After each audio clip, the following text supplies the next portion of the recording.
It's 3 a.m., you're scrolling through your phone, unable to sleep. Suddenly a notification pops up. Breaking news. Major YouTuber involved in scandal. Your thumb hovers over the notification. You know you shouldn't click it, but you do.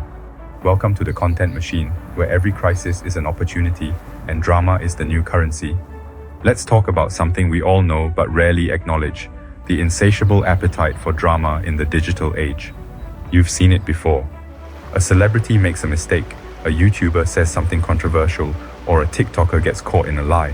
Within hours, your feed is flooded with reaction videos, deep dives, and expert analyses. But have you ever stopped to ask yourself, why? Here's a hard truth. Content creators aren't just reporting on crises, they're feeding off them.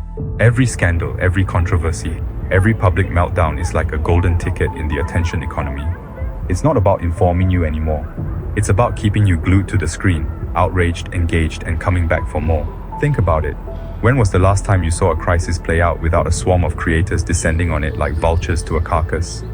The Mr. Beast controversy, the Depp vs. Heard trial? Hell, even global pandemics aren't off limits. Remember when your favorite lifestyle vlogger suddenly became an epidemiology expert overnight? But here's the kicker. We're not just passive consumers in this ecosystem. We're active participants. Every view, every like, every angry comment is fuel for the fire. We claim to be tired of drama, yet we can't look away. It's a twisted symbiosis. Creators feed our hunger for spectacle, and we feed their hunger for views.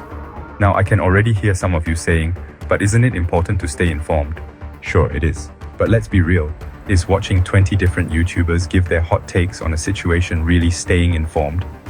Or is it just entertainment masquerading as information? The hard truth is, most of these creators don't give a damn about the actual issues. They're not losing sleep over the ethical implications of what happened. They're losing sleep editing their videos to make sure they're the first to capitalize on the trending topic. It's not about justice or truth, it's about striking while the iron is hot. And let's talk about that phrase, never let a crisis go to waste. It's not just a cynical mantra for politicians and corporations anymore. It's become the unofficial slogan of the content creation world. A new crisis isn't a tragedy, it's an opportunity. An opportunity to grow your channel, to go viral, to finally hit that subscriber milestone you've been chasing. But what's the cost of this mentality? Well, for starters, it's turning us all into drama addicts. We're so used to the constant stream of outrage and controversy that normal, everyday life seems boring in comparison. We're developing a twisted form of FOMO, not a fear of missing out on experiences, but a fear of missing out on the latest scandal. And it's not just affecting us as individuals, it's changing the way our entire society processes information. We're losing our ability to engage with nuanced, complex issues. Everything has to be condensed into a clickbait title, a dramatic thumbnail, a 60-second TikTok. The result? A world where the loudest, most sensationalist voices dominate the conversation, drowning out reason and thoughtful discussion. But here's where it gets really insidious.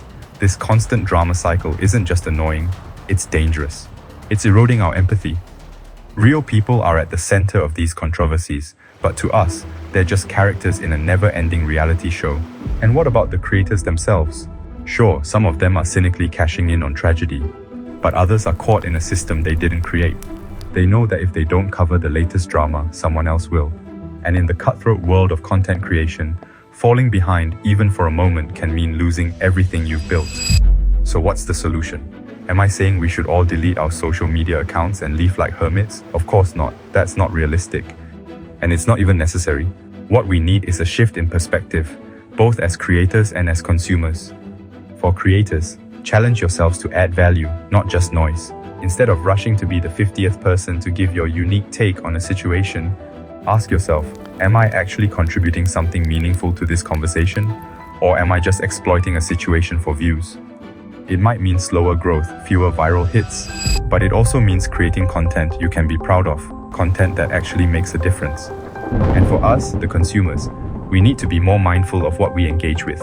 Every view, every like, every share is a vote. It's us telling the algorithm, I want more of this. So before you click on that drama video, ask yourself, is this actually informing me? Or is it just feeding my addiction to outrage? Remember, you have the power to shape the content landscape. If we collectively decide we're tired of drama mongering and crisis exploitation, creators will have no choice but to adapt. It's basic supply and demand. But ultimately, this goes beyond just content creation. It's about how we engage with the world around us. Are we looking for genuine understanding or just the next dopamine hit? Are we treating real-world events with the gravity they deserve? Or are we just treating them as plot points in some grand online narrative? The phrase, "never let a crisis go to waste," doesn't have to be cynical. Instead of seeing crises as opportunities for personal gain, what if we saw them as opportunities for growth, for learning, for genuine positive change? Imagine a world where, instead of rushing to capitalize on the latest scandal, creators use their platforms to promote understanding, to highlight solutions, to bring people together instead of driving them apart. It sounds idealistic, I know. But the power to create that world is in our hands, in the content we choose to create, and in the content we choose to consume. So the next time you see that notification pop up about the latest controversy, pause for a moment. Ask yourself, do I really need to engage with this? Or am I just feeding a system that thrives on conflict and drama? The choice is yours. Because in the end, the real crisis isn't whatever scandal is trending on Twitter. The real crisis is our addiction to crisis itself. And that, my friends, is a crisis we can't afford to waste.